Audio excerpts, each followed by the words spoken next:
میری ذات پر کثرت سے درود پڑے گا۔ یہاں گن گن کی بات نہیں ہو رہی، گن گن کے پڑھنے کی۔ فرمایا جو کثرت کے ساتھ درود پڑے گا قیامت والے دن میرے ساتھ یوں جنت میں داخل ہوگا۔ جتنی قریب یہ 2 انگلیاں ہیں اس طرح وہ میرے قریب ہوگا۔ قیامت والے دن نا ہر بندہ کوئی نہ کوئی سہارا ڈھونڈ رہا ہوگا کہ آج کسی طرح جان چھوٹ جائے، اور درود پڑھنے والے حضور کے پاس کھڑے ہوں گے۔ اس لیے زندگی میں کبھی بھی موقع مل جائے نا تو جھجک محسوس نہیں کرتے۔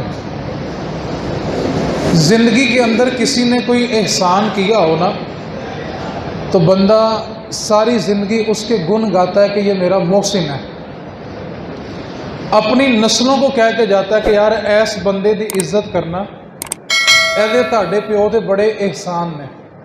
بندہ نسلوں کو وصیت کرتا ہے کہ یار یہ ہمارا محسن ہے۔ میں کہتا ہوں ہمارے جسم کے اوپر اتنے بال نہیں ہیں جتنے ہمارے اوپر حضور کے احسان ہیں۔ تو نبی پاک صلی اللہ علیہ وسلم کا جب بھی نام آئے نا جھجک محسوس نہیں کرتے، کثرت کے ساتھ درود پڑھتے ہیں۔ ہو سکتا ہے کبھی کبھار ہمارا پڑھنا اس انداز کا ہو کہ نبی پاک کو پسند آ جائے۔ ہم نا اکثر سنتے ہیں یار محفل پہ گئے تھے تو بڑی اچھی حاضری ہوئی، بڑی اچھی حاضری ہوئی۔ میں کہتا ہوں جس کی حاضری ہو جاتی ہے نا وہ کسی کو بتاتا ہی نہیں ہے۔ یہ جن کی نہیں نہ ہوتی یہ بتا رہے ہوتے ہیں کہ بڑی اچھی حاضری ہوئی ہے۔ جس کی ہو کبھی اس نے بھی بتایا کہ میری حاضری ہو گئی ہے۔ میں کہتا ہوں کہ جتنے بیان، جتنی نعتیں، جتنی تقریریں، جتنی تلاوتیں ہم عوام کو سناتے ہیں نا، ایک بار سچے دل کے ساتھ اپنے نبی کو سنا کے دیکھو، خدا کی قسم ساری زندگی کی محتاجی ختم ہو جائے گی۔ ہم نبی پاک کو سناتے ہی نہیں ہیں۔ میں یہاں پہ بس ایک نقطہ بیان کر کے اپنا جو درس قرآن ہے وہ شروع کرتا ہوں۔ اکثر ایسا ہوتا ہے کہ جب کوئی بندہ بیان کر رہا ہوتا ہے نا، یا نعت پڑھ رہا ہوتا ہے یا نقابت کر رہا ہوتا ہے تو وہ عوام سے کہتا ہے کہ سبحان اللہ کو کیا کہتے ہیں؟ انہاں دے کہن تے بھی سبحان اللہ۔ عوام سے کیا کہتے ہیں؟ اچھا اگر عوام آہستہ آواز میں بولے تو کہتے ہیں یار مینوں مزہ نہیں آیا، تھوڑا اونچی بولو۔ کیا کہتے ہیں؟ مینوں مزہ تھوڑا۔ ایک بات کو شرعی مسئلہ ذہن میں رکھ لیں، اگر آپ نے اس کو راضی کرنے کے لیے دوبارہ سبحان اللہ کہا تو کیا خیال ہے؟ اللہ خوش ہوگا کہ ناراض ہوگا؟ کیوں بھلا؟ آپ نے دوسری سبحان اللہ بندے کی خوشی کے لیے کی ہے، اللہ کے لیے نہیں کی۔ اس نے آپ سے کہا تھا کہ مینوں مزہ نہیں آیا، دوبارہ کہو۔ آپ نے تو سبحان اللہ بندے کے مزے کے لیے کہا تھا، اللہ کی ذات کے لیے تو آپ نے سبحان اللہ کہا ہی نہیں ہے۔ کیا کہتے ہیں؟ جنوں سن کے جنہ مزہ آیا انہی اچھی بات نہ کی کہے۔ اچھا بندہ نہ کہے مینوں مزہ نہیں آیا دوبارہ کہو، تو بندہ جب دوبارہ سبحان اللہ کہے گا تو وہ اللہ کے لیے تھا کہ بندے کے مزے کے لیے تھا؟ تو کیا خیال ہے؟ ثواب ہوگا؟ تو ان چھوٹی چھوٹی باتوں پہ نا توجہ رکھا کریں، ٹھیک ہے؟ یہ چھوٹی چھوٹی باتیں کوئی فتوے نہیں ہوتے، ٹھیک ہے؟ اتنی سینس تو ہر انسان کے اندر ہوتی ہے کہ میں نے کہاں پہ کیا کہنا ہے۔ اللہ کریم کی بارگاہ میں دعا کریں اللہ تعالی ہم کو نا شریعت سمجھ کر عمل کی توفیق عطا فرمائے۔ آج 25 صفر المظفر سیدی اعلیٰ حضرت الشاہ امام احمد رضا خان قادری بریلوی رحمۃ اللہ علیہ کا یوم عرس ہے، یوم وصال ہے۔ ایک بات کو یاد رکھیں، احمد رضا اس ہستی کا نام ہے جس نے ہمارے بڑوں کے عقیدے بچائے اور اس کے صدقے آج ہم عاشق رسول ہیں۔ بس احمد رضا کا اتنی بات یاد رکھیں۔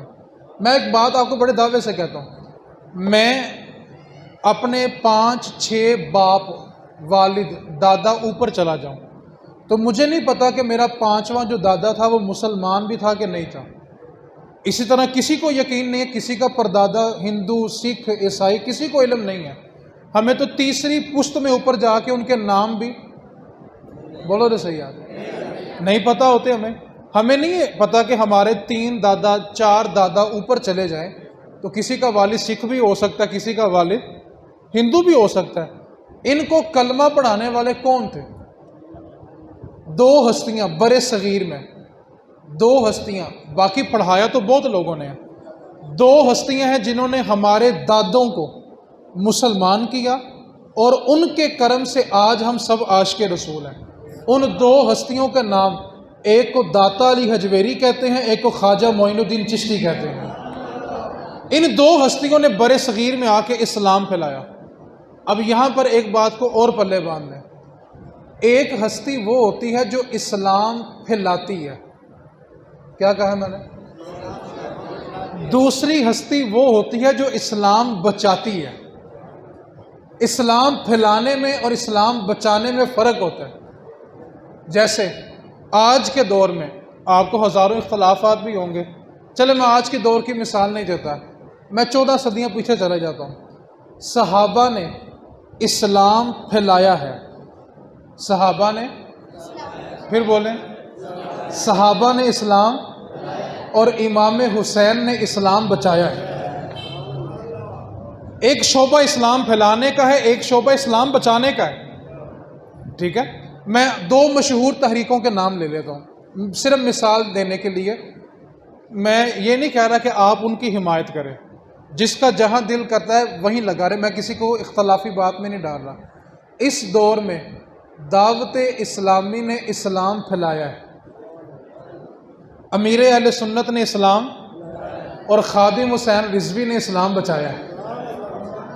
یہ پھیلانے والے ہیں، یہ بچانے والے ہیں، ٹھیک ہے؟ تو یہ 2 شعبے ہوتے ہیں، ٹھیک ہے؟ خواجہ معین الدین چشتی اور داتا علی حجویری نے اسلام پھیلایا ہے، اور اعلیٰ حضرت نے آ کے اسلام بچایا ہے۔ یہ پھیلانے والے ہیں، یہ بچانے والے ہیں، ٹھیک ہے؟ تو ایک بات کو یاد رکھیں، اسلام بچانا یہ امام حسین کی سنت ہے۔ ہمارے دادا 3-4 پشتے ہم اوپر چلے جائیں تو کسی کو پتہ نہیں، کوئی ہندو ہے، کوئی سکھ ہے، کوئی عیسائی ہے، کسی کو کوئی علم نہیں ہے۔ ان بزرگوں نے آ کے کلمے پڑھائے، وہ مسلمان ہوئے، تو ان کی نسل سے ہم آگے مسلمان ہوئے۔ تو یہ پاکستان ہندوستان میں اسلام پھیلانے والی، ایک کا نام داتا علی اور دوسری کا نام، انہوں نے پھیلایا ہے، اور بچانے والے کا نام احمد رضا ہے۔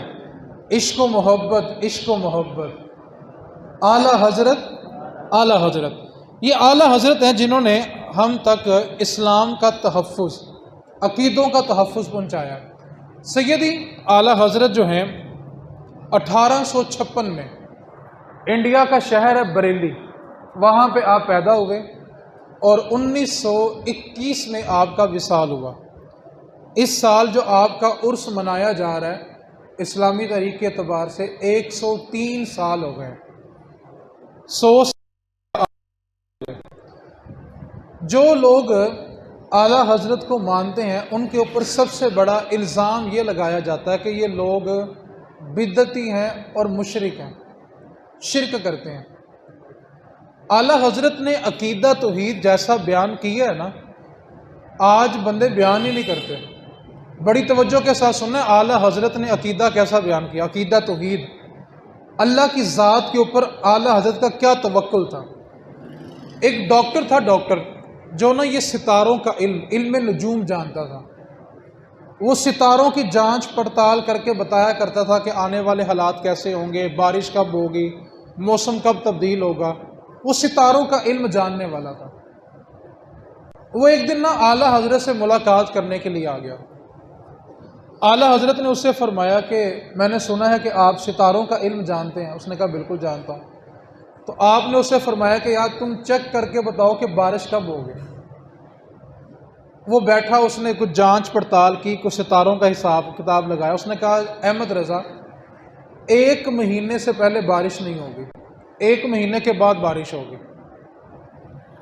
آپ نے فرمایا کہ یار تم ایسا کہو کہ میرا علم یہ کہتا ہے کہ 1 مہینے سے پہلے بارش نہیں ہوگی، باقی جو اللہ کو منظور وہ جب چاہے تب بارش نازل کر دیں۔ کہنے لگا کہ نہیں، میں نے پوری جانچ پڑتال کیا، مہینے تو پہلے بارش نہیں ہونی۔ آپ نے اس کو پھر کہا کہ یہ جملہ غیر شرعی ہے، تم یہ کہہ لو کہ میرا علم یہ کہتا ہے کہ مہینے تک بارش نہیں ہونی، باقی جو میرے مالک کو منظور۔ وہ ضد میں پڑ گیا کہ نہیں، میں نے پوری جانچ پڑتال کی، میرا علم کہتا ہے، میں نے پورا حساب لگا لیا کہ مہینے تو پہلے بارش نہیں ہونی۔ آپ نے نا اس کو سمجھانے کے لیے پوچھا کہ گھڑی پہ ٹائم کیا ہوگا؟ اس نے کہا جی گھڑی پہ ہو گئے ہیں 11:15۔ کیا ٹائم ہوگا؟ آپ نے اس سے پوچھا کہ 12 کب بجیں گے؟ اس نے کہا جی 15 منٹ کے بعد 12 بجیں گے۔ آپ نے پوچھا کہ 15 منٹ سے پہلے 12 بج سکتے ہیں کہ نہیں؟ اس نے کہا بالکل نہیں، 15 منٹ گزریں گے تو اس کے بعد ہی 12 بجیں گے۔ اعلیٰ حضرت کھڑے ہوئے، آپ نے سوئی پکڑی اور 12 بجا دیے۔ پوچھا ٹائم کیا ہوا ہے؟ کہنے لگا 12 بج گئے ہیں۔ آپ نے فرمایا کہ تو کہہ رہا تھا کہ 15 منٹ سے پہلے 12 نہیں بجیں گے۔ اس نے کہا آپ نے سوئی گما کے تو 12 بجائے ہیں۔ فرمایا اگر احمد رضا سوئی گما کے 15 منٹ سے پہلے 12 بجا سکتا ہے تو کیا میرا رب چاہے تو بارش نازل نہیں فرما سکتا؟ یہ توکل تھا اعلیٰ حضرت کا، عقیدہ توحید تھا۔ اب وہ ڈاکٹر کہتا کہ میں گھر واپس جانے کے لیے جب میں دروازہ کھولا نا اعلیٰ حضرت کے کمرے کا، تو اچانک کالی گٹائیں آئی اور بارش شروع ہو گئی۔ میں واپس پلٹا، میں نے کہا احمد رضا تجھے پتا تھا کہ بارش ابھی ہونی ہے؟ کہا مجھے پتا تو نہیں تھا، میں نے اپنے رب کی ذات کی شان بیان کی ہے، اس نے احمد رضا کی عزت رکھ لی ہے کہ اللہ بھی تو اپنے بندوں کی عزت رکھتا ہے نا۔ اعلیٰ حضرت نے جو عقیدوں کو تحفظ دیا نا، آگے میں جا کے کچھ باتیں وہ بتاؤں گا جس وجہ سے آج لوگ امام صاحب سے ناراض ہیں اور ان کو یہ چیزیں برداشت کیوں نہیں ہوتی۔ اعلیٰ حضرت کے زمانے میں نا ایک بندے نے ایک کتاب لکھ دی اور کتاب میں اس نے یہ لکھ دیا کہ نماز میں اگر نبی پاک کا خیال آ جائے تو نماز نہیں ہوتی۔ اب یہ بات جب اعلیٰ حضرت تک پہنچی تو آپ نے اس کو سمجھایا کہ تو نے جو لکھا وہ غلط لکھا، تو نے یہ لکھا ہے کہ نماز میں نبی پاک کا خیال آئے تو نماز نہیں ہوتی۔ احمد رضا کہتا ہے کہ جب تک نبی پاک کا خیال نہ آئے تب تک نماز نہیں ہوتی۔ ہمیں تو خیال آئے تو پھر نماز ہوتی۔ آپ نے جو دلیل دی ہے نا، دلیل دی، سادہ سا سادہ بندہ بھی ہونا، بالکل سادہ بندہ، اس کو بھی سمجھ آتی ہے۔ آپ نے اس کو جواب میں لکھا کہ تم التحیات میں پڑھتے ہو ربنا اغفر لی، ماشاءاللہ سارے جاگ رہے ہیں، ربنا اغفر لی، ترجمہ کیا ہے؟ اللہ مجھے بھی بخش دے اور میرے ماں باپ کو بھی۔ آپ نے کہا کہ تیرا اور میرا باپ ان پڑھ ہو، جاہل ہو، اس کا نماز میں خیال نہیں، ذکر بھی آ جائے تو نماز خراب نہیں ہوتی، تو مدینے والے رسول کا خیال آ جائے تو اپنے ماں باپ کا تذکرہ کرو، ربنا اغفر لی والی، اللہ مجھے بھی بخش دے، اپنا تذکرہ کر رہا ہے تو نماز خراب نہیں ہوئی۔ اپنے ماں باپ کا تذکرہ کیا تو نماز خراب، اور نبی پاک کا خیال آئے تو اعلیٰ حضرت نے لکھا کہ جب تک نہ آئے تب تک نماز نہیں ہوتی۔ پھر دوسری دلیل دی، کہا تم نماز میں یہ نہیں پڑھتے اللہم صلی علی وعلی آلی، تو بتا خیال آیا کہ نہیں آیا؟ پھر تم نماز میں کہتے ہو السلام علیکہ ایہا النبی، اے نبی آپ پہ سلام ہو۔ کہا نماز تو نبی پاک پہ سلام نہ بھیجو تب تک نہیں ہوتی۔ تو نبی پاک کے جو ذات کے اوپر حملے ہوئے اس دور میں آپ نے ان عقیدوں کا تحفظ کیا۔ یہ عقیدہ آپ کو یاد رہے گا کہ نہیں رہے گا کہ نماز میں ہمارے ماں باپ کا تذکرہ ہو تو نماز ہو جاتی ہے، تو رسول پاک کا تذکرہ ہو تو ٹھیک ہے۔ تو آج نا لوگ طرح طرح کی بولیاں بولتے ہیں۔ میں بات کو تھوڑا آسان کرتا ہوں۔ آج جس معاشرے میں ہم رہ رہے ہیں، ہم میں سے کسی نے خدا کو دیکھا؟ بولیں یار۔ لیکن خدا کی ذات پہ یقین سب کا ہے کہ خدا ہے، لیکن دیکھا کسی نے نہیں ہے۔ اچھا خدا کو کسی نے دیکھا نہیں ہے، لیکن ہم بازار میں نا یہ لفظ سنتے ہیں کہ ڈائریکٹ اللہ سے مانگو۔ کیا کرو؟ کیا کہتے ہیں؟ میں بات کو آسان کرتا ہوں، اختلاف نہیں، بات آسان کرتا ہوں۔ کیا کہتے ہیں؟ ڈائریکٹ اللہ نظر آتا، اللہ نظر آتا۔ اب حدیث پاک سنیں، قیامت والا دن ہوگا، رب کی ذات سامنے جلوہ گر ہوگی، رب کی ذات سامنے جلوہ گر ہوگی۔ آج خدا نظر آتا اور سارے کہتے ہیں ڈائریکٹ کیا کہتے ہیں؟ اس دن خدا کی ذات سامنے ہوگی، خدا دی قسمیں کسی نے ڈائریکٹ نہیں جانا، خدا سامنے ہوگا، کوئی ڈائریکٹ نہیں جائے گا۔ حدیث پاک کیا کہ ساری امتیں مل کے آدم علیہ السلام کے پاس جائیں گی کہ آپ سب انسانوں کے باپ ہیں، آپ اللہ سے سفارش کریں کہ ہمیں معاف کر دے۔ حالانکہ چاہیے تو یہ تھا کہ خدا کی ذات سامنے ہے، سارے ڈائریکٹ رب کے پاس جاؤ۔ آج خدا نظر نہیں آ رہا اور سب ڈائریکٹ جانے کے چکر میں ہے، اس دن تو خدا بھی سامنے ہوگا، کوئی ڈائریکٹ نہیں جائے گا۔ دوسری بات، نبی کی ڈیوٹی کیا ہوتی ہے؟ وہ مخلوق کو خالق سے ملائے، بندوں کو اس کے رب سے۔ اب نبی کے پاس اگر بندہ جائے تو نبی کو کیا کہنا چاہیے کہ اللہ سے کیا کہنا چاہیے نبی کو؟ کیونکہ نبی دنیا میں آتا ہی عقیدہ توحید کی تبلیغ کرنے کے لیے۔ نبی کے آنے کا مقصد کیا ہوتا ہے؟ ایک خدا کی توحید کا اعلان کرنا۔ اب اگر نبی کے پاس ساری مخلوق آئے تو نبی کو کیا کہنا چاہیے کہ سامنے رب کی ذات ہے، آج رب کے پاس جاؤ۔ لیکن آدم علیہ السلام کہیں گے اذهبوا الی غیری، آج کسی اور کی طرف جاؤ۔ چاہیے تو یہ تھا کہ رب کی طرف بھیجتے۔ نوح علیہ السلام، شیش علیہ السلام، سب نبیوں کے پاس ساری امتیں جائیں گی، ہر نبی کہے گا اذهبوا الی غیری، آج کسی غیر کی طرف۔ آج لوگ کہتے ہیں غیر اللہ کہاں سے آ گئے؟ آج غیر اللہ کا چکر پڑا ہوگا، قیامت میں سارے نبی غیر اللہ کی طرف بھیجیں گے، آج کسی اور کی طرف، آج کسی اور کی طرف جاؤ۔ جب سارے نبیوں سے ہو کے ساری امتیں مدینے والے رسول کے پاس آئیں گے تو میرے نبی یہ نہیں فرمائیں گے کہ اور کسی کی طرف جاؤ، میرے نبی فرمائیں گے آنا لہا، میں تو بنایا ہی آج کے دن کے لیے گیا تھا۔ آج خدا نظر نہیں آتا اور سارے کے سارے ڈائریکٹ ہے، اس دن خدا سامنے ہوگا، خدا دی قسمیں کسی نے سیدھا نہیں جانا۔ سیڑھیاں جو ہوتی ہیں نا، سیڑھیاں چھت پہ جانے کے لیے کیا استعمال ہوتا ہے؟ اس کو کہتے ہیں زینہ۔ سیڑھی کو کیا کہتے ہیں؟ زینہ۔ ایک بندے نے بڑا خوبصورت شعر لکھا، اس نے کہا چھت پہ چڑھ سکتا نہیں کوئی زینہ چھوڑ کے، چھت پہ چڑھ سکتا نہیں کوئی زینہ چھوڑ کے، اور خدا کو کوئی پا سکتا نہیں مدینہ چھوڑ کے۔ خدا کا پتہ بھی مدینے والے رسول سے ملے گا۔ میں بات کو اور آسان کرتا ہوں، اللہ تعالیٰ کی شان کیا ہے؟ ان اللہ علی، پھر بولیں کل شیء قدیر، وہ ہر چیز پہ کیا ہے؟ پکی بات ہے، کوئی شک؟ اللہ ہر چیز پہ۔ اچھا، اللہ تعالیٰ قرآن پاک میں یہ فرماتا ان اللہ احد، میں اللہ ہوں، ایک ہوں۔ اللہ تو ہر چیز پہ قادر ہے نا۔ اللہ انسانوں کو بناتا بھائی یا ایھا الناس، اے لوگو، ان اللہ، میں اللہ ہوں، احد، ایک ہوں۔ اللہ تو قادر تھا، وہ ڈائریکٹ مخلوق سے کہتا کہ میں اللہ ہوں، میں ایک ہوں، میری عبادت کرو۔ لیکن اللہ نے کیا فرمایا؟ قل ھو اللہ احد۔ کیا فرمایا؟ فرمانا کیا چاہیے تھا؟ ان اللہ، میں اللہ ہوں، میں ایک ہوں۔ لیکن فرمایا کیا؟ کل، سونیا تو کہہ نا کہ اللہ ایک ہے۔ کل کا معنی ہوتا ہے اے نبی آپ کہیں۔ کل کا معنی کیا ہوتا ہے؟ بولو نا صحیح یار، عقیدہ مضبوط ہوگا۔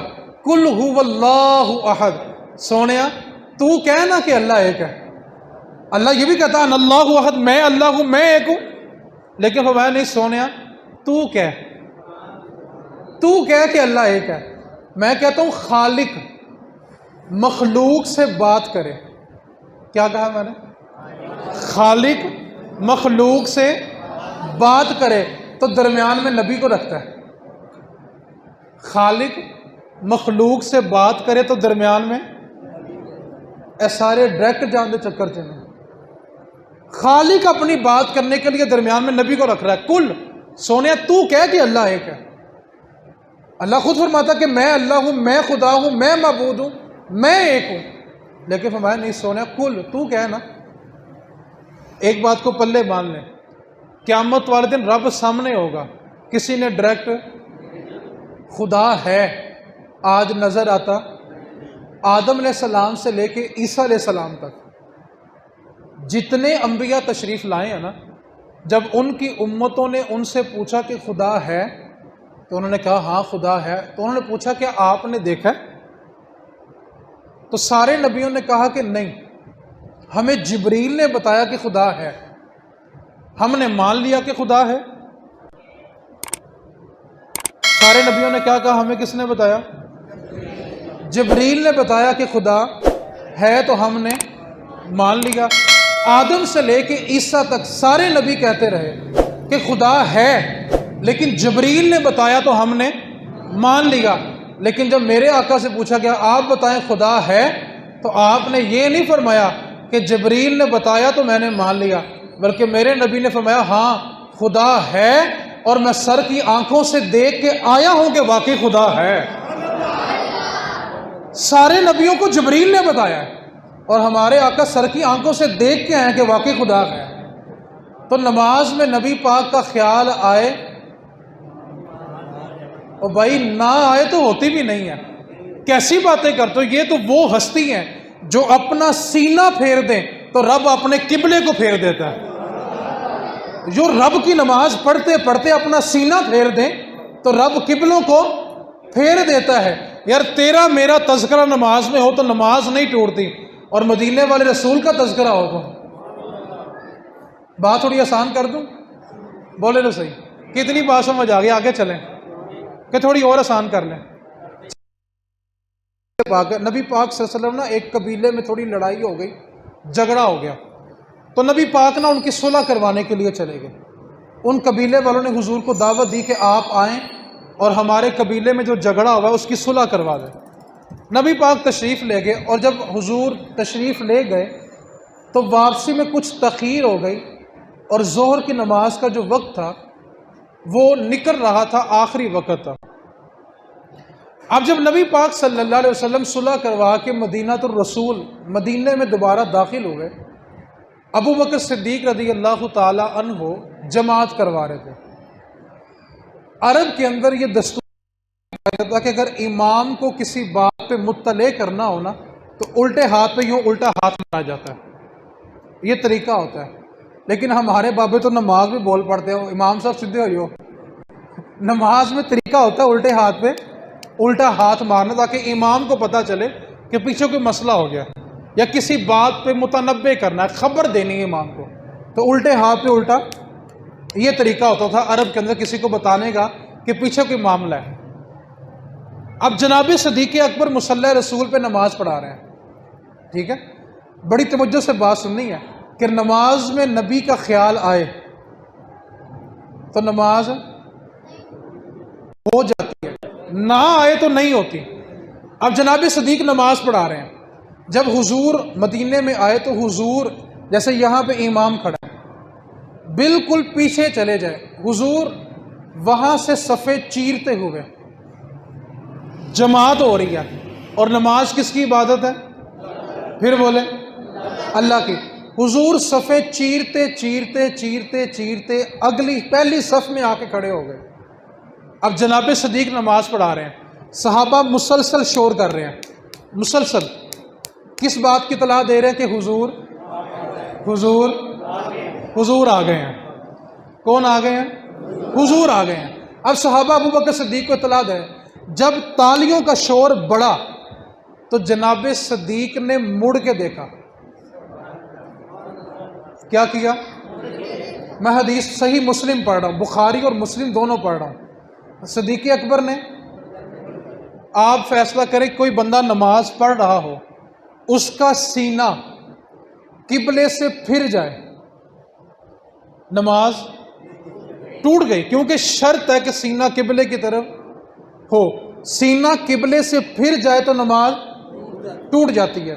اچھا، اب امام یہاں کھڑا ہو اور ایک بندہ یہاں بالکل امام کے پیچھے کھڑا ہو، تو بندہ اس کو کتنا مڑ کے دیکھے کہ پیچھے والا بندہ نظر آئے گا؟ اتنا مڑ کے نظر آ جائے گا؟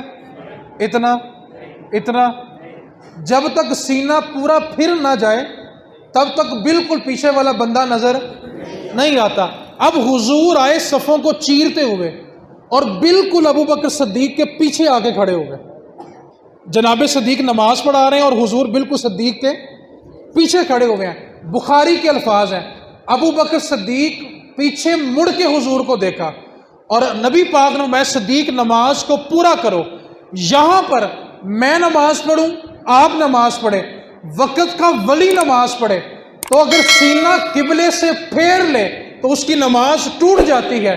صدیق نے پورے کا پورا سینہ پھیر کے پیچھے مصطفیٰ کو دیکھا تو مصطفیٰ نے یہ نہیں فرمایا کہ صدیق نماز دوبارہ پڑھو، فرمایا صدیق نماز کو پورا کرو۔ صدیق کا سینہ پھرا اور سارے کا سارا پھرا تو نماز نہیں ٹوٹی، کیوں کہ سامنے کعبہ تھا، پیچھے کعبے کا کعبہ کھڑا تھا۔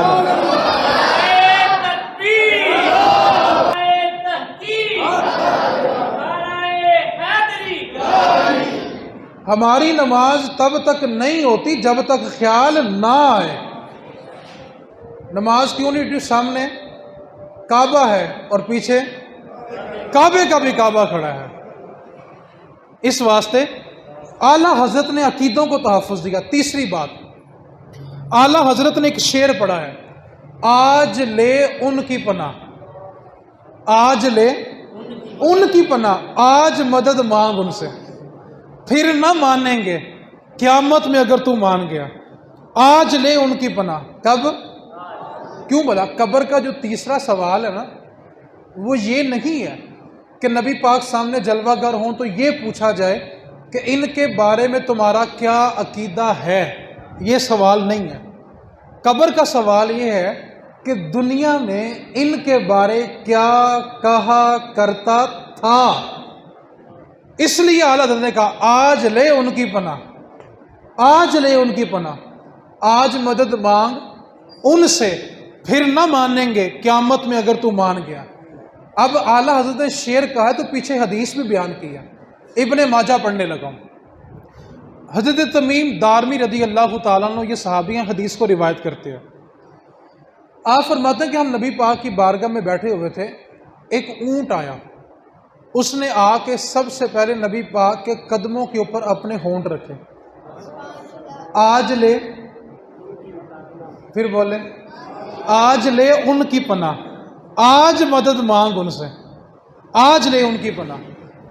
ہونٹ رکھے، اونٹ نے بوسہ دیا، پھر وہ نا حضور کے کان میں کچھ باتیں کرنے لگا۔ جب حضور نے اس کی مکمل بات سن لی نا، مکمل بات سن لی، حضور نے اونٹ کی پشت پہ نا یوں ہاتھ پھیرا۔ آپ نے میری طرف دیکھنا، حدیث سمجھ آ گئی، حضور یوں ہاتھ پھیر رہے ہیں اونٹ کی پشت پہ، فرمایا پریشان نہ ہو، جیسا تو کہے گا ویسا ہی ہوگا۔ کیا فرمایا؟ جیسا تو کہے گا، آج لے ان کی پناہ۔ اب اونٹ بیٹھ گیا، اتنی دیر میں کچھ لوگ رسیاں پکڑے اور چھری پکڑے ہوئے نا بھاگتے بھاگتے آئے۔ اب جب لوگ بھاگ کر آئے نا تو اونٹ اٹھا اور حضور کے پیچھے آ کے کھڑا ہو گیا، آج لے ان کی پناہ۔ ابن ماجہ، آج لے ان کی پناہ، آج مدد مانگ ان سے۔ اونٹ اٹھا اور حضور کے پیچھے کھڑا ہو گیا، ٹھیک ہے۔ روزے دے دوالے غلامہ دیاں ٹولیاں، روزے دے دوالے غلامہ دیاں ٹولیاں، ایک پیا سن دائے لکھاں دیاں بولیاں۔ اب اونٹ حضور کے پیچھے چھپ گیا، آج لے ان کی پناہ۔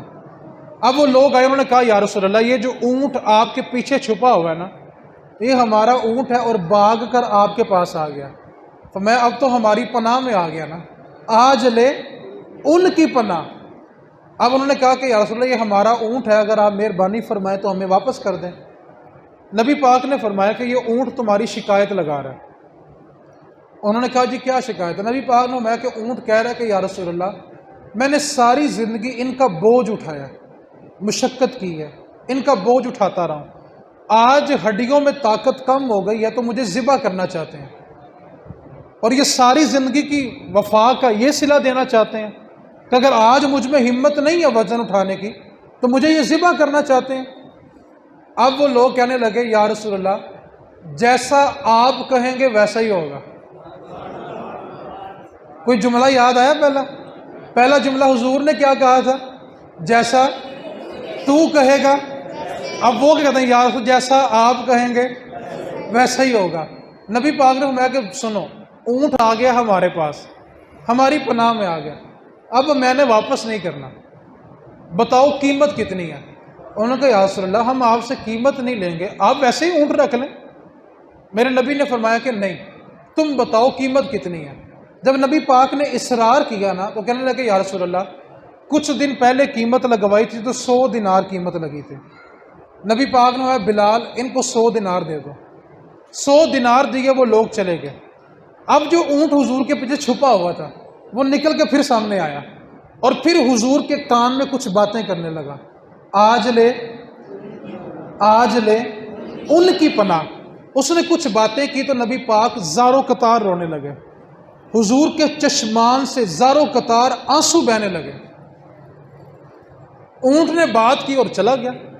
حضرت تمیم دارمی فرماتے ہیں جب اونٹ چلا گیا نا تو ہم نے نبی پاک صلی اللہ علیہ وسلم سے پوچھا یا رسول اللہ اونٹ نے آپ کو ایسا کیا کہا کہ آپ کی چشمان سے آنسو بہنے لگے؟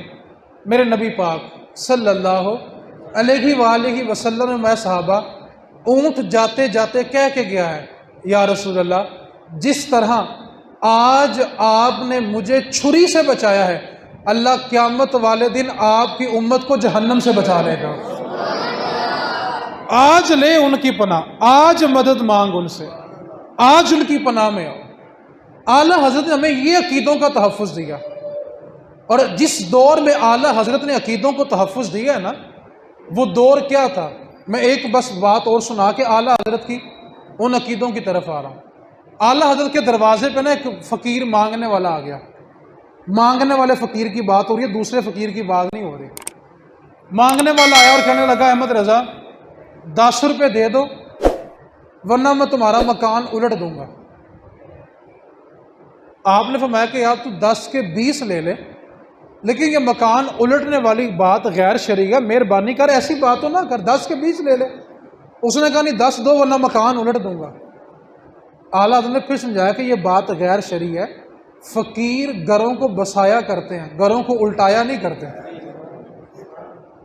آج ہمارے معاشرے میں کچھ ایسی صورتحال ہے جو دروازے پہ بیچارہ 2 وقت کی روٹی مانگنے آتا ہے نا وہ روٹی کھانے کے لیے آپ کے دروازے کا محتاج ہوتا ہے. گھر کی خواتین اس سے اپنا سونا ڈبل کروا رہی ہوتی ہیں. جو بیچارہ خود روٹی کھانے کے لیے آپ کے پاس آیا وہ کہتا سونا ڈبل کرانا ہے, جنہ ہے گا سارے لے وہ. جو اپنی روٹی خود نہیں کھا سکتا کما کے وہ آپ کا سونا ڈبل کرے گا. اگر وہ اتنی طاقت والا ہوتا تو اپنے گھر بیٹھ کے سونا بیچ بیچ کے روٹی نہ کھا لیتا. لیکن ہماری ذوف اعتقادی, ہمارے عقائد کمزور ہو گئے, پھر ایسے لوگ بازاروں میں راج کرتے ہیں. تو آپ نے فرمایا کہ فقیر جو ہوتا ہے وہ گھر بسانے والا ہوتا ہے, گھر الٹانے والا نہیں ہوتا. اور یہاں پر ایک بات اور پلے باندھ لیں, فقیر کو فقیری اس شرط پہ ملتی ہے کہ وہ مخلوق کو بد دعا نہیں دے گا, اور جو فقیر بد دعا دے اللہ اس کی فقیری چھین لیتا ہے. یہ فقیری سوکھی نہیں ہے. آج تو ہر بندہ فقیر, عاجز, الفلاں صبح و شام پتہ نہیں کیا کیا القاب لگائے ہوتے ہیں. پیر سید جماعت علی شاہ صاحب فرماتے ہیں کہ جو فقیر 3 دن تہجد قضا کر دے, فرض نماز نہیں تہجد قضا کرے 3 دن, اللہ اس کا نام فقیری کی لسٹ سے نکال دیتا ہے. یہاں فرض نہیں پڑھتے سارے فقیر بنے ہوئے. اور پیر سید جماعت علی شاہ صاحب تو یہاں تک لکھا ہے کہ فقیری اتنی مشکل ہے کہ مخلوق فقیر کے ننگے بدن پہ دہی پھینکے اور پھر اس پہ ہلکے کتے چھوڑ دے اور ہلکے کتے اس کا جسم نوچ نوچ کے کھا لیں. اگر وہ زبان سے سی کر کے مخلوق کو بد دعا دے تو وہ فقیر نہیں ہے. یہاں بابا جی جلال چ آ گئے, بابا جی ساڑ کے سوا کر. میں ایک بات کہا کرتا ہوں, اے بابے ساڑن جو کہ ہوندے تے مودی تے بش کرن دے ساڑے چکے ہونے سن, اس لیے تسلی میں رہا کریں. اب اس نے اعلیٰ حضرت سے کہا کہ 10 روپے دو ورنہ مکان. فرمایا 10 کے 20 دوں گا لیکن پہلے اپنا جملہ واپس لے. وہ کہتا نہیں بھائی 10 دے ورنہ مکان. اندر سے نا اعلیٰ حضرت کی والدہ نے آواز دی, احمد رضا فقیروں سے الجھا نہیں کرتے, تم 10 روپے دے دو. کہا ماں جی 10 کے 20 دوں گا لیکن پہلے اس سے کہیں کہ اس نے جو جملہ خلاف شرع بولا ہے نا وہ جملہ واپس لے. اب یہ تکرار چل ہی رہا تھا کہ اعلیٰ حضرت کے چھوٹے بیٹے مفتی اعظم ہند چھت پہ کھیل رہے تھے کہ پاؤں پھسلا اور گھر کے صحن میں آ کے گرے. فقیر نے کہا میں نے کہا تھا نا 10 دے دو.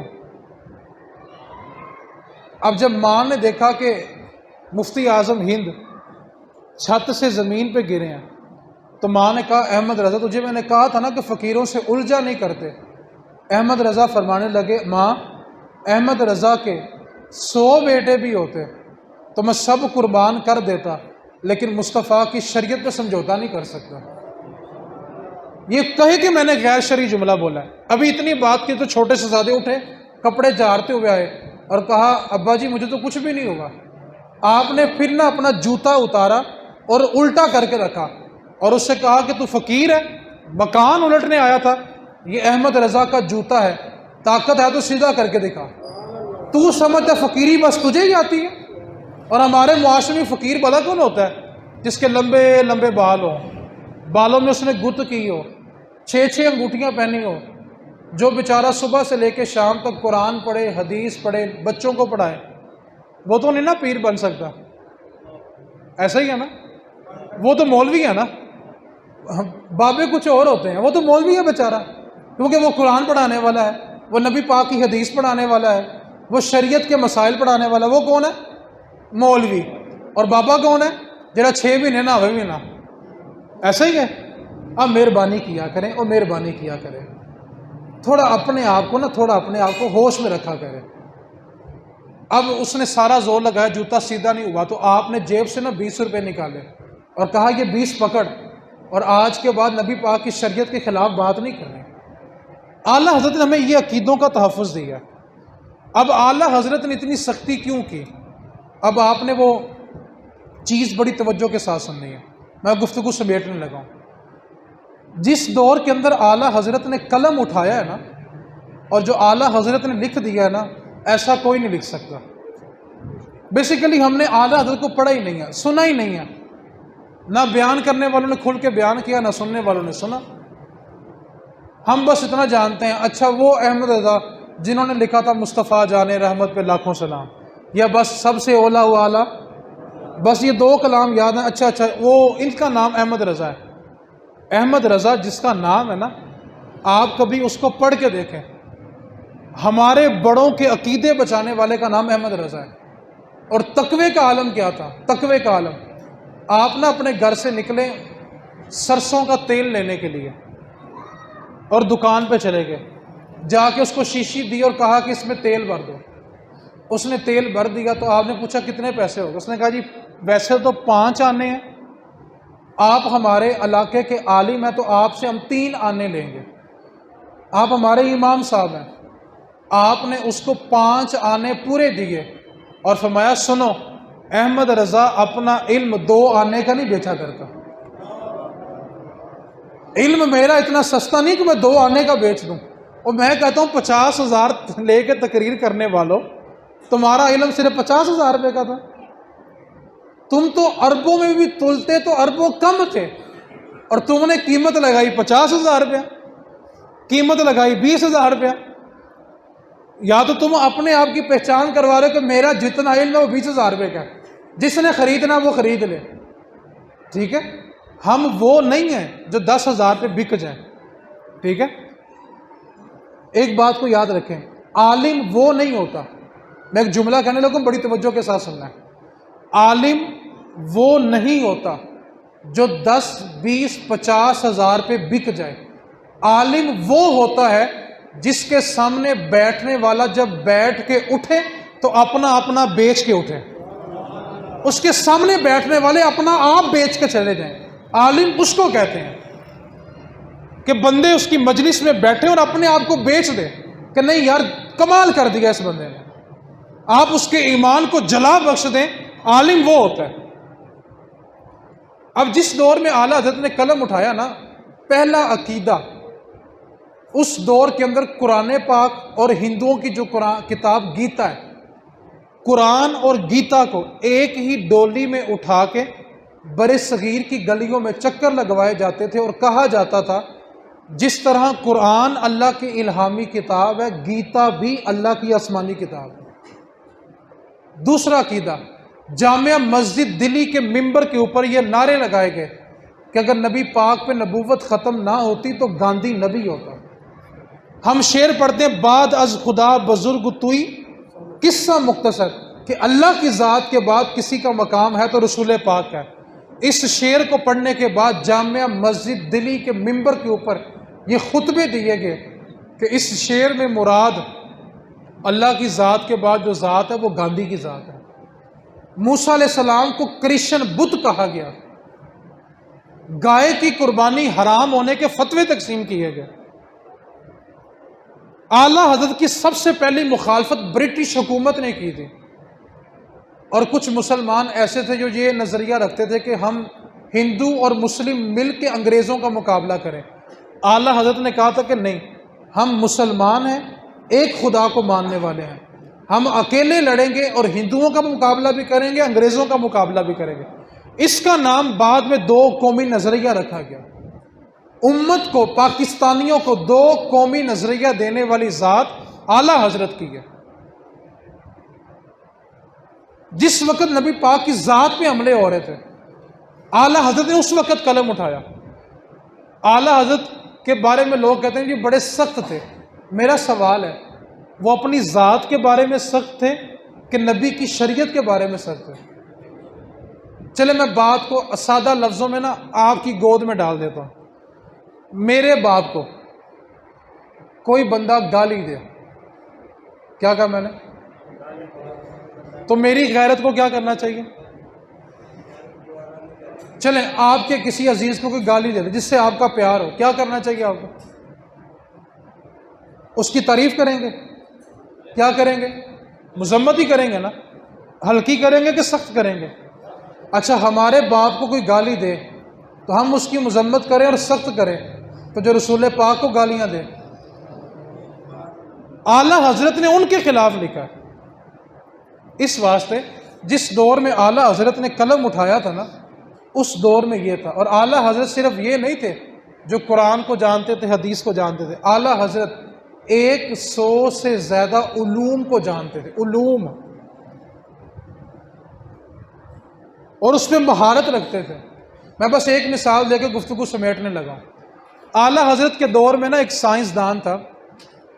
آج لوگ کہتے ہیں دیکھیں جی اب تو سائنس بھی اس بات کو مان گئی ہے۔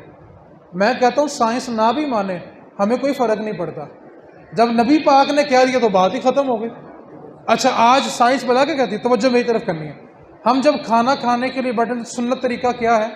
اپنا دایاں پاؤں اٹھا کے اور بایاں پاؤں بچھا کے، ایک پاؤں اٹھا کے اور دوسرا پاؤں بچھا کے کھانا کھائیں۔ اب دایاں پاؤں اٹھا کے کھانا کھانا یہ کیا ہے؟ سنت ہے، اور بایاں پاؤں بچھا کے کھانا کھانا کیا ہے؟ سائنس نے اب تحقیق کی ہے کہ جو بندہ دایاں پاؤں اٹھا کے کھانا کھاتا ہے نا، اس کو ساری زندگی پینڈس کا مرض نہیں ہوتا۔ اس کی وجہ یہ کہ جب دایاں پاؤں اٹھاتے ہیں نا تو یہ ران جو ہوتی ہے، ران وہ پیٹ کے ساتھ لگتی ہے، اور جو پینڈس کی نالی ہوتی ہے وہ دب جاتی ہے، اور اس میں خوراک کے ذرے نہیں جاتے۔ یہ سائنس آج 14 صدیاں بعد بتا رہی ہے کہ دایاں پاؤں اٹھاؤ تو ساری زندگی پینڈس ہے، اور ہمیں مدینے والے رسول نے 14 صدیاں پہلے بتایا کھانا ایسے کھانا ہے۔ سائنس جب اپنے عروج پہ پہنچ جاتی ہے، سائنس اپنے عروج پہ پہنچ جاتی ہے اور کوئی بہت بڑا کارنامہ کر لیتی ہے نا، تو جہاں سائنس کی انتہا ہوتی ہے نا، اس کے سامنے سنت نبوی پہلے کھڑی ہوتی ہے۔ سائنس تھک جاتی ہے اور سنت پہلے وہاں پہنچی ہوتی ہے۔ آخری جملہ کہ اعلیٰ حضرت ایک سائنسدان بھی تھے، اور کس طرح تھے بس میں ایک مثال دے کے گفتگو سمیٹنے لگا ہوں۔ اعلیٰ حضرت کے دور میں نا ایک بندے نے، سائنس نے یہ تجربہ کیا کہ زمین کے اندر نا مقناطیس کی کشش ہوتی ہے، اس لیے وہ ہر چیز کو اپنی طرف کھینچتی ہے۔ آپ کوئی بھی چیز ہوا میں پھینکے تو وہ کہاں آتی ہے؟ وزنی سے وزنی پھینکے تو کہاں جاتی ہے؟ ہلکی سے ہلکی بھی۔ درخت سے سیب گرے گا تو کہاں گرے گا؟ کوئی پھل گرے گا تو۔ اس سائنسدان نے کہا جی زمین کے اندر مقناطیسی کشش ہے جو ہر چیز کو اپنی طرف کھینچ لیتی ہے۔ اعلیٰ حضرت میں کہ ایسا نہیں ہے، زمین میں کوئی کشش نہیں ہے۔ انہوں نے کہا پھر آپ دلیل دیں۔ ہماری تو دلیل ہے کہ آپ کوئی بھی چیز اوپر پھینکیں وہ واپس کہاں آتی ہے؟ بولے نا صحیح ہے۔ تو زمین میں مقناطیس ہوا تو جو کھینچتا ہے نا۔ اعلیٰ حضرت میں ٹھیک ہے، تم ایک من کی چیز اوپر پھینکو تو وہ کہاں گرتی ہے؟ زمین میں۔ اور غبارے میں شٹانکی ہوا بھرو تو وہ کہاں جائے گا؟ تو کہا اگر زمین میں کشش ہے تو وہ شٹانکی ہوا کو اپنی طرف کیوں نہیں کھینچتا؟ انگریز دانتوں میں انگلی چبا کے بیٹھ گئے کہ اس بندے نے کیا بات کی. ہم تو تجربہ کر کے آئے تھے کہ زمین مقناطیسی قوت رکھتی ہے، وہ ہر چیز کو اپنی طرف کھینچ سکتی ہے. اس بندے نے ایک مثال دیا اور ہماری برسوں کی محنت پہ پانی پھیر دیا. آپ نے فرمایا کہ شٹانکی ہوا، غبارے میں بڑا شٹانکی ہوا، تو زمین کو بولو کھینچ کے دکھائے. تو انہوں نے کہا پھر آپ بتائیں اصل کیا ہے؟ آپ نے فرمایا سنو، اصل یہ ہے کہ ہر چیز اپنی اصل کی طرف پلٹتی ہے. سیب، امرود، مٹی سے بنی چیزیں، لوہے سے بنی چیزیں، وہ ساری بنی تھی زمین سے، تو زمین نے ان کو کھینچ لیا. اور ہوا بنتی ہے آسمان پہ، تو ہوا نے ہوا کو اپنی طرف کھینچ لیا. تو اعلیٰ حضرت ایک سائنسدان بھی تھے، ریاضی دان بھی تھے. آج انگریز گورے بچوں کو پڑھا پڑھا کے تھک گئے ہیں کہ زمین گردش کرتی ہے، زمین گھومتی ہے، زمین گھومتی ہے. اعلیٰ حضرت نے 300 دلائل دیے ہیں کہ زمین ساکن ہے، زمین نہیں گھومتی. 300 دلائل دے کے پوری کتاب لکھی ہے اور حدیث پاک لکھی. کہا سائنسدان کچھ بھی کہتے رہے، نبی کے پاک صلی اللہ علیہ وسلم جب اللہ تعالیٰ نے زمین کو پیدا کیا نا تو اس پہ زلزلہ آیا اور یہ کانپنے لگی. تو اللہ نے اس زمین کو ساکن کرنے کے لیے اس پہ وزنی وزنی پہاڑ رکھ دیا اور اللہ نے زمین کو ساکن کر دیا. فرمایا جب میرے نبی نے کہا کہ اللہ نے زمین کو ساکن کر دیا تو پھر زمین ساکن. آج تھیوری پڑھا کے، فزکس پڑھا کے، بایو پڑھا کے بچوں کے دماغ خراب کر دیں کہ زمین گھومتی ہے، حالانکہ زمین نہیں گھومتی، سیارے گھومتے ہیں. ٹھیک ہے؟ تو اعلیٰ حضرت نے ہمیں جو تعلیم دی، کیا تعلیم دی؟ ایک جملے کے اندر بس آپ نے یاد رکھنا ہے، انہیں جانا، انہیں مانا، نہ رکھا غیر سے کام. للہ الحمد میں دنیا سے مسلمان گیا. اور جب مسلمان دنیا سے جاتا ہے نا تو پھر اس کے جنازوں کا رش گنا نہیں جاتا. مسلمان جائے تو صحیح نا. ٹھیک ہے؟ انہیں جانا، انہیں مانا. اس لیے لوگ اعلیٰ حضرت کے خلاف ہیں کہ انہوں نے نبی پاک کی عزت اور نموس پہ پہرا دیا. بس آپ نے عقیدہ یاد رکھنا ہے، آج لے ان کی پناہ، آج مدد مانگ ان سے.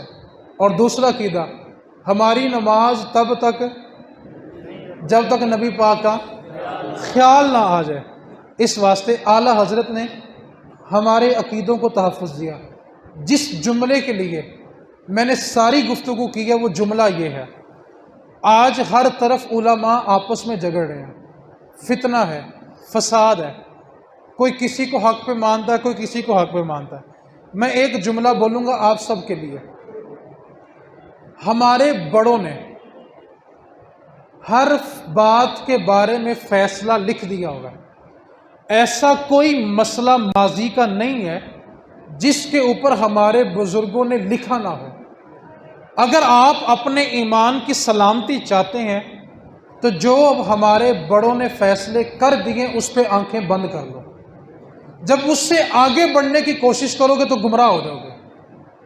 آج یہی ہمارے علماء کے ساتھ ہوا. جب اپنی تحقیقیں پیش کرنے کی کوشش کی تو گمراہ ہو گئے. میرا سوال ہے، کیا میں اپنی مثال، ہم اعلیٰ حضرت سے زیادہ علم رکھتے ہیں؟ داتا صاحب سے، خواجہ صاحب سے، پیر میر علی شاہ صاحب سے، مجدد الفسانی رحمۃ اللہ علیہ سے. ان 5 کے 5 بزرگوں نے ہر فیصلے پہ قلم اٹھایا. آپ ان کی مان لیں، امت کو انتشار سے بچا لیں. اس لیے میں ایک جملہ کہنے لگا ہوں، شاید وقت کے بعد آپ کو سمجھ آئے. جس وقت امت کے اندر علماء کا اختلاف ہو رہا ہو، کیا کہا میں نے؟ اس وقت اس فتنے سے دور رہنا، اپنا ایمان بچا لو گے. شاید یہ بات آپ کو کسی دور میں جا کے سمجھ آئے، شاید کبھی سمجھ آئے. اپنی آنکھیں بزرگوں کی کتابوں پہ بند کر لیں. ہمارے بڑوں نے ہر بات کا فیصلہ کیا ہوا ہے، ہمیں الجھنے کی ضرورت ہی نہیں ہے. کوئی ایک مسئلہ بتائیں، کوئی ایک مسئلہ جس کے اوپر ہمارے بزرگوں نے قلم نہیں اٹھایا. جب ہمارے بزرگوں نے فیصلے لکھ دیے ہیں تو آپ نئی تحقیقیں کیوں پیش کر رہے ہیں؟ آخر آپ امت کو کس طرف لے کے جانا چاہتے ہیں؟ اس لیے آج کی یہ افکار اعلیٰ حضرت جو نشست ہے نا، فکر اعلیٰ حضرت نے نا آخری وقت میں اپنے بیٹے کو ایک وصیت کی تھی، دونوں بیٹوں کو. آج کی اس نشست کا یہ سبق یاد کر لینا آپ نے، یہ سب کے لیے سبق ہے. اعلیٰ حضرت نے اپنے بیٹوں کو بلایا، فرمایا بیٹا میری وصیت ہے زندگی میں کبھی مناظرہ نہ کرنا. تو بیٹوں نے کہا ابا جی ساری زندگی خود مناظرے کی ہیں، ساری زندگی خود کتابیں لکھی ہیں، دلیلیں دی ہیں، اور ہمیں وصیت کر کے جا رہے ہیں کہ مناظرہ نہ کرنا. اس کی کیا وجہ ہے؟ یہ جملہ جو میں بولنے لگا ہوں نا، اس کو اپنی زندگی میں جگہ دینا، کبھی گمراہ نہیں ہوگے، کبھی فتنے کی طرف نہیں جاؤ گے.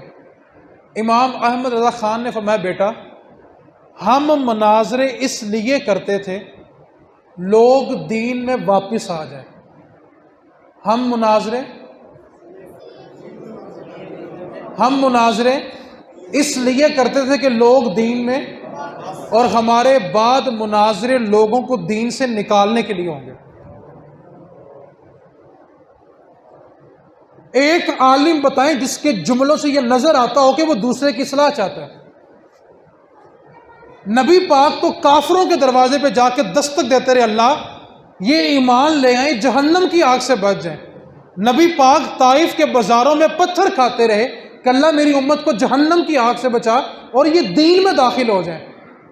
اور علماء تو اسی نبی کے وارث تھے، اور وارثوں نے جو پہلے مسلمان تھے ان کو کافر کہنا شروع کر دیا. پہلے مناظرے دوسروں کو دین میں لانے کے لیے ہوتے تھے، اب تو علماء کے الفاظ سے علم کا تکبر بولتا ہے. شہرت، علم اور دولت یہ ہر کسی کو ہضم نہیں ہوتی.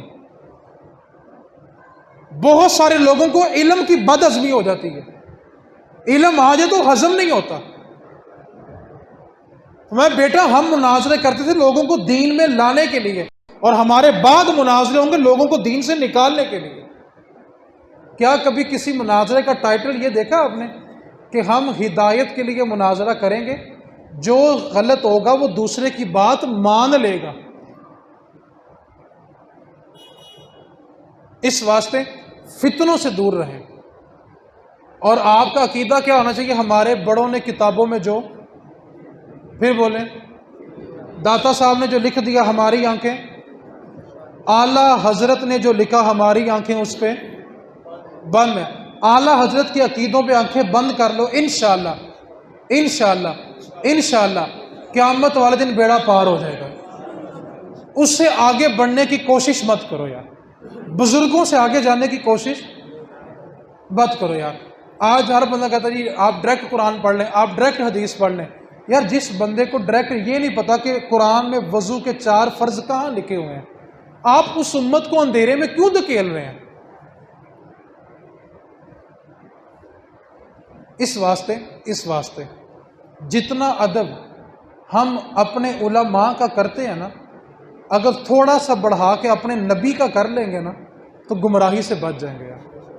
بس آج آپ نے سبق یاد رکھنا ہے، ہم مناظرے لوگوں کو دین میں، اور ہمارے بعد مناظرے لوگوں کو دین سے نکالنے کے لیے کیے جائیں گے. آج کی نشست کا سبق کیا ہے؟